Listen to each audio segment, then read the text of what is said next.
Good afternoon and welcome to Whole Food Magazine's 39th Annual Retail Survey 2017 webinar. I am Jalissa Catalan, editor of Whole Foods Magazine. You can type your questions in the chat window at the bottom of your webinar interface. We will answer them at the end of our presentation. And I'm Jay Jacobowitz, merchandising editor for Whole Foods Magazine and president and founder of Retail Insights. Today we are going to show you key findings from independent natural products retailers all across the United States. This year, for the first time, we asked independents to respond to survey questions online and got a huge response. Overall, total net sales of survey respondents reached $1.59 billion and total square footage of 2.5 million square feet. This is a large increase from $1 billion and 1.7 million square feet last year. We are proud to say that stores in this year's survey represent more than 14% of the total $11 billion that all independent natural product retailers sold in 2016. Before we jump in, first a word about how we organize the survey. Because independent retailers can be small stores that sell mostly vitamins and supplements, or very large stores that sell tons of food, we have found the best way to compare them is by the amount of fresh perishable food. Fresh food means anything requiring refrigeration, such as fresh produce, meat, dairy, deli, bakery, and frozen and refrigerated foods. We have found that the more perishable foods a store sells, the larger its size, the more customers per day, and the greater its sales. So we have divided survey respondents into 5 equal groups, about 20% in each, called quintiles, depending on the amount of perishables the store sells. As you can see at the bottom of this table, stores that sold 0 perishables had the lowest sales, while stores that sold 46% or more perishables had 11.6 million in sales. Overall, stores in the survey got 23.53% of their sales from perishable foods. To illustrate why we decided to use this filter of percentage of sales by perishables foods, this chart on the left-hand side, the blue area that's filled in, represents perishables foods. As you can see, food stores sell at the top 60% or more of their sales from perishable foods. That percentage declines as the percentage of vitamins and supplement sales increases. Vitamin supplements are highlighted in orange on your screen. So as you can see, there really is an inverse relationship. Food stores sell a lot of food, very few supplements as a percentage, and vice versa. Supplement stores sell a tremendous amount of supplements and vitamins, and at the margins, very, very little food. For the survey overall, store average size was just over 7,000 square feet gross lease area and just under 5,000 square feet retail area. But there was a wide range of sizes, from 2,000 square feet for vitamin and supplement stores to nearly 15,000 square feet for food-focused stores.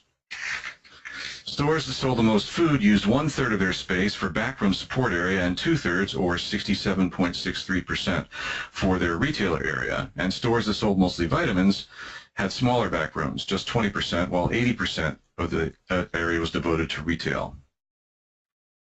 Gross profit margin, the amount left over after cost of goods, but before paying other store expenses, increased as stores sold fewer foods and more vitamins, ranging from about 36% for food stores at the top of your table here to 42% for vitamin stores down towards the bottom in quintile 1.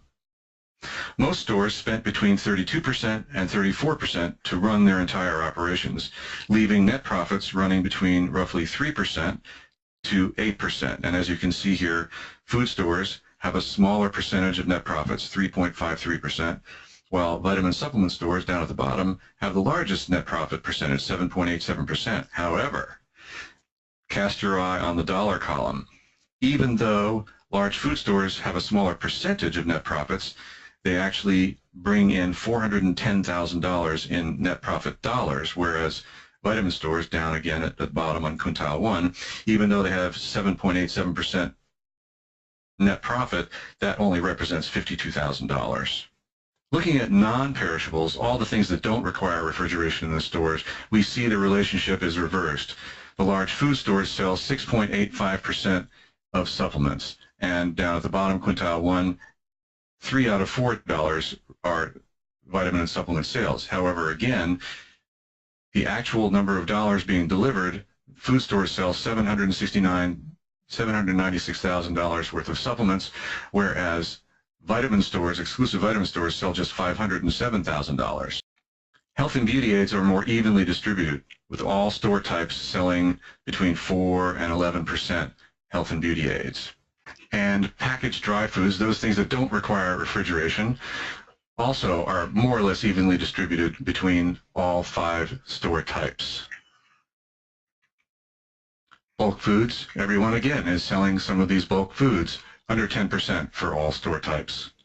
Positive results. 70% of respondents said their sales increased in the last 12 months by a median of 11%. 31% of respondents expected to maintain their annual sales rates through next year, while 67% of respondents predicted an increase of up to 13% in 2017. Why? Because retailers who did well invested in their business and updated their stores. 78% of respondents say they remodeled in the past 12 months, spent an average of $45,483 to renovate roughly 2,231 square feet, and 86% of respondents plan to expand their stores next year by 1,120 square feet. And what was the store's biggest expense? Labor. Total compensation, including taxes and benefits, ranged from just under 14% of sales for vitamin stores to nearly 22% for the largest food stores. We think that the smaller vitamin stores in quintiles 1 and 2, and probably some stores in quintile 3, have owners who contribute their labor without taking a paycheck. This may explain why total paid compensation for quintiles 1, 2, and 3 is no higher than 15%. If owners pay themselves for their direct labor, it would probably add 1 or 2 percentage points to the total compensation for these stores. Let's talk a bit about store labor. As you can see, the largest food stores have 57.23 full-time and 28.78 part-time employees, while vitamin stores need only 6 to 8 full and part-timers to run. And here's one of the most interesting and unique findings from our survey: employees per 1,000 square feet. While it takes just over 2 full-time people per 1,000 square feet to run most vitamin stores, the largest food stores need nearly 5 full-time employees per 1,000 square feet. Right, Jalissa. Food stores are just so much more complicated to run, with deli, fresh meat, poultry departments, coffee bar, juice bar, bakery, and fresh produce. It just takes a lot more people to run these departments. Let's take a look at some other key store expenses like rent and marketing. Rent as a percentage of sales ranged from 3% in the largest food stores to about 6% in the smallest vitamin stores. It is important to remember that stores in this year's survey, as in past surveys, are industry veterans, having been around for an average of 27.3 years. That means they've had a lot of time to grow sales to very high levels and to push rent very low as a percentage of sales. What retailers pay per square foot for rent seems to fall in a fairly small range, from $14.80 per square foot for store in quintile 3 to $17.87 for stores in quintile 4. The same is true for marketing expenses.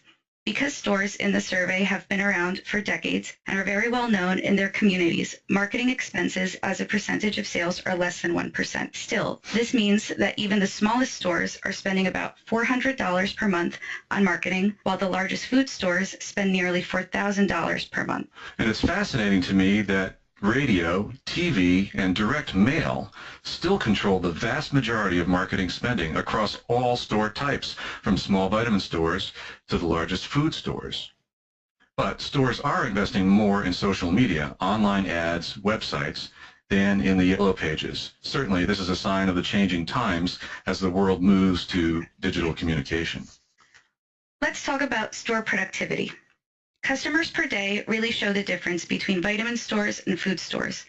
While the smallest vitamin stores in our survey saw an average of 59 customers per day, the largest food stores saw 935 customers per day. But as the number of customers per day increased, the average sale decreased.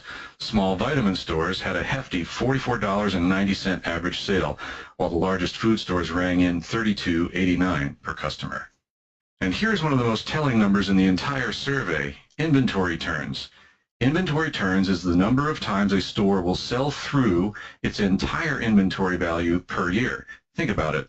A food store with lots of fresh produce has to turn that product over almost weekly, while a vitamin store has years before the products hit their expiration date. As you can see from the table here, vitamin stores sold through their inventory just over 4 times per year, or about once per quarter. The largest food stores cranked through their inventories 15.38 times per year, or just over every 3 weeks, fully 3.5 times faster than vitamin stores. Another important measurement of store productivity is sales per square foot, and we report it here 2 ways, by total store square footage and by retail square feet. Sales per total square feet, or gross lease area, ranged from $320.86 per square foot for vitamin stores to $734.59 for the largest food stores. So, big food stores get more than double the productivity per square foot than vitamin stores.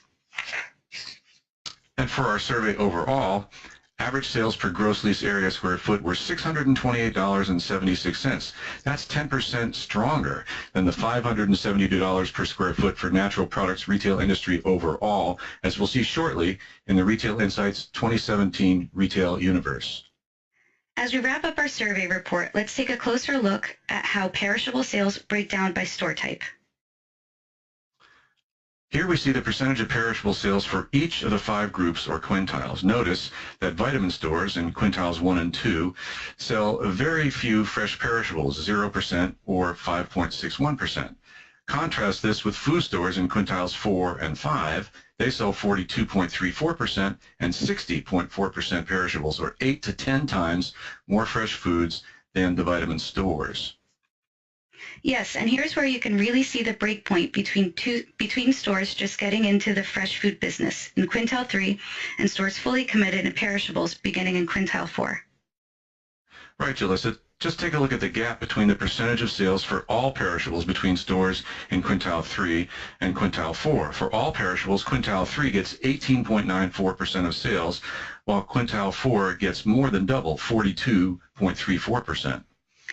Wow, and the pattern continues in packaged refrigerated foods and frozen foods too, but where you can really see the difference between stores in the middle in quintile 3 and stores in quintile 4 is in fresh produce and in prepared foods in the deli, juice bar, and bakery. Yes, you can tell that stores in the middle in quintile 3 aren't really in the fresh produce business, bringing in just 3.88% of sales compared to 13.46% for stores in quintile 4, and in prepared foods with just 2.85% of sales from deli, bakery, juice bar, compared to 10.97% for stores in quintile 4. And look how the largest food stores are deep into prepared foods at 22.31% and fresh produce at 19.53%, over 40% of sales in just 2 departments. To better show the contrast between stores in the middle in quintile 3 that sell some but not a lot of foods and stores above and below, we combine the big stores above in quintiles 4 and 5 and the small vitamin stores below in quintiles 1 and 2. Our new vitamin group sells between 0 and 9% perishables. Our new food store group sells 34% or more from all fresh foods. The first thing we notice is the difference in size. Vitamin stores are 2,308 square feet, while large food stores are 13,672 square feet gross lease area. Stores in the middle that sell between 10 and 33% perishables are just 4,747 square feet. Yes, they are double the size of vitamin stores, but they're just 1/3 the size of full-service food stores. And take a look at sales per square foot. Stores in the middle in quintile 3 may be more than twice the size of vitamin stores, but their sales per square foot are just 8% higher at $399.50 compared to $369.77 for vitamin stores. Big food stores at $729.96 sell 83% more per square foot than stores in the middle in quintile 3. And while stores in the middle do get twice the sales as vitamin stores, at $1.89 million compared to $853,000, big food stores enjoy 5 times the sales as stores in quintile 3, or $9.98 million. Well, Jay, that about wraps up our Whole Foods Magazine annual survey of independent natural product retailers. What can you tell us about your Retail Insights 2017 Retail Universe covering the entire U.S. grocery industry? Well, we had an interesting year, Jalissa. We're now tracking 112,214 total stores across all 8 retail channels that sell food. That includes club stores like Costco and Sam's, compact grocers like Natural Grocers and by Vitamin Cottage and Trader Joe's. These stores are less than 20,000 square feet. Independent retailers and co-ops, mass merchandisers like Walmart and Target, pharmacies, conventional supermarkets, supernaturals like Whole Foods and Sprouts, and vitamin chains. What we turned in this year was $75.2 billion in natural and organic sales. That represented a $2.78 billion increase, or 3.8%. The number of new stores we saw were 552 added, or just under a half percentage point to this total store count. But the interesting thing is that just 3 channels captured 3/4 of all the growth. Supernaturals, again, Whole Foods and Sprouts, brought in $1.15 billion of the increase. Following them, conventional supermarkets brought in $549 million. And then bringing up third place, independent retailers and co-ops brought in $409 million. But an interesting thing is going on in the supernatural channel. Take a look at the highlighted red cells here in your chart. While the change in sales from the prior year was 5.5% increase for the supernatural channel, store counts went up by 7%. What does this mean? This means that the supernatural channel is getting a little bit overheated. They're adding more space and more stores faster than the growth in sales. This is a vivid illustration of the competition that other channels are providing, such as the conventional supermarket channel and even independent retailers and co-ops. So where we wind up, natural foods, organic foods represent 11.56% of the total $650 billion in total food store sales across the United States. On average, $572 per square foot natural and organic sales, and 131 million total square feet of natural and organic products. What's interesting is this represents just 4.14% of total food store square footage. Now compare that back to the 11.56% of sales. This means that natural and organic sales are 3 times as efficient per square foot as conventional foods. The average square foot for each unit of 112,000 stores that we're tracking is 1,173 square feet gross lease area, and each of those units produces $670,210 per year. Now we have some questions in the queue. I am a small independent supplement store that sells no perishable foods. What should I take away from that data? Well, if you are a small vitamin store, the first thing you need to know is that you don't need to rush into expanding rapidly and putting in a deli and a butcher shop. You want to just do what you're comfortable doing. One of the main strengths of a supplement store is the fact that you have a very well-tuned nutrition team that you empower and allow to engage with the customer. This is a strength. So I wouldn't be worried about the perishable stores. Where the danger zone is as we were pointing out throughout the survey findings, is quintile 3. This is where you've expanded a little bit into foods. You'll notice, you remember those percentages were 2 or 3% for prepared foods, 2 or 3% for produce. That's not really enough to attract an everyday shopper who's looking for what to eat immediately or for dinner. So you either have to jump over that gap and really go into foods in a big way, or stay compact in your vitamin footprint. Here's another one. Should I consider having my own e-commerce website? Well, that's a great question. The short answer is no. They're 2 different businesses with a different product mix and different price points. And if you think about it, if you go e-commerce, who are you competing with? Amazon. It's just too massive. And the old rule of thumb is, if you don't have the lowest costs, you can't have the lowest selling price. And so the e-commerce world is a price game, and if you don't have the lowest costs, it's better to stay away from it entirely. What do you think the outlook is for independent retailers and chances for growth? I think it's great. As we saw from the 2017 Retail Insights universe for all the 8 channels of sales, the number 3 result this year was in the co-op and independent retail channel. So I think the outlook is bright, and I think the reason is, and we also saw in the survey, retailers are investing in their stores, they're increasing space in a smart way, they're making their presentations better, and they're continuing to empower their staff to engage with the customer in a way, quite frankly, that the other 7 channels do not permit their employees to do. Great. I think there are no more questions. No more questions? Okay. Well, we'd like to offer special thanks to our sponsors for this year's survey, Action Brand Management, and to you, our listeners. Thank you for participating in today's webinar, and you can access a recording of this webinar online at Whole Foods Magazine, where you can review these slides in detail and at your own pace. Until next time.